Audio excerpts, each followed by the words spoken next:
महाराष्ट्र विधानसभेतही आपण पाहिलं असेल की आज आम्ही मुद्दा उपस्थित केला की विरोधी पक्षाच्या एकही आमदाराला विकास निधी द्यायची नाही। हा काही महाराष्ट्राच्या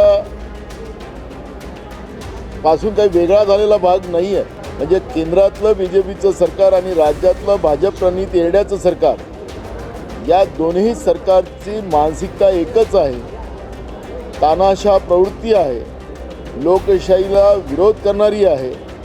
आणि हे असं ही भाजपची जी मानसिकता आहे ही आता जनतेच्या समोर स्पष्ट होती आहे। लोकशाहीचा गळा घोटण्याचं पाप देशात आणि राज्यात बीजेपी करते आहे। अशा पद्धतीचं चित्र पूर्ण देशामध्ये निर्माण झालेलं आहे। विरोधी पक्षाचे सगळे खासदार आपल्या जागेवर उभे झाल्यानंतर त्यांना हे निलंबित करण्याची एक नवीन प्रथा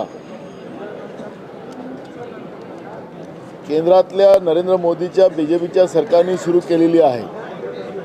जनतेचे प्रश्न मांडण्यासाठी आपल्या जागेवर उभं राहण्याचा अधिकार आहे।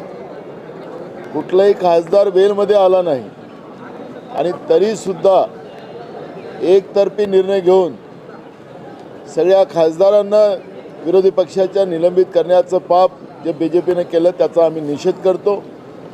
महाराष्ट्र विधानसभेतही आपण पाहिलं असेल की आज आम्ही मुद्दा उपस्थित केला की विरोधी पक्षाच्या एकही आमदाराला विकास निधी द्यायची नाही।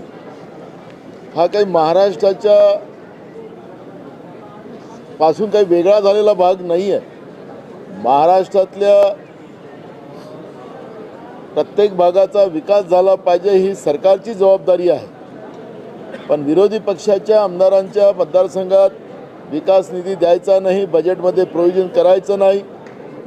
म्हणजे केंद्रातलं बीजेपीचं सरकार आणि राज्यातलं भाजप प्रणित येड्याचं सरकार, या दोन्ही सरकारची मानसिकता एकच आहे, तानाशाह प्रवृत्ती आहे, लोकशाहीला विरोध करणारी आहे। आणि हे असं ही भाजपची जी मानसिकता आहे ही आता जनतेच्या समोर स्पष्ट होती आहे। त्यावेळी जे निलंबित झाले होते, बफर स्टॉपचा आधार घेऊन खोटा आरोप राजीव गांधीवर त्यांनी लावला आणि हे सगळे वेलमध्ये आले होते।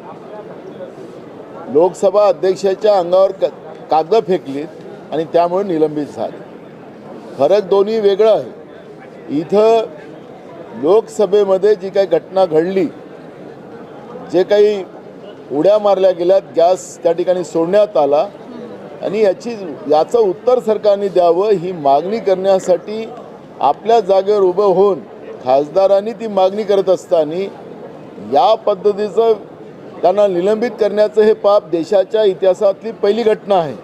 त्यामुळे त्या घटनेशी या घटनेशी जोडू नये आणि आपलं पाप लपवू नये भाजपनं, हे त्याच्यात आमचं स्पष्टता आहे। राहुल गांधी देशाचा गौरव कमी करत आहे असं मुनगंटीवारांनी म्हटलं आहे का? नरेंद्र मोदी देशाचा गौरव संपवत आहेत असं त्यांना म्हणायचं असेल, चुकीनं ते बोलले असतील।